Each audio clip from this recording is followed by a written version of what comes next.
उन्होंने बोला कि आप नई धोती क्यों नहीं खरीद लेते हैं।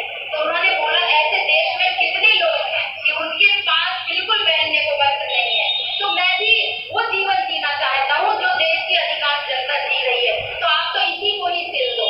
तो वो बिल्कुल कोई उनका नहीं रहता था कि जैसे आजकल होता है ना, आपने देखा होगा मिनिस्टरों के पास कई कई जोड़ी जूते और कपड़े और ट्रकों से निकलता है सामान, है ना।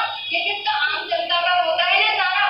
देश में कुछ लोग बहुत गरीब होते हैं और कुछ लोग बहुत ज्यादा अमीर होते चले जाते हैं, लेकिन लाल बहादुर शास्त्री थे आम नागरिक की तरह जीते थे और देश को भी यही पाठ पढ़ाते थे। तो आप जितने भी स्टूडेंट हैं, आप सारा हुनर सीख रहे हैं। आदरणीय रितु जी आपको बहुत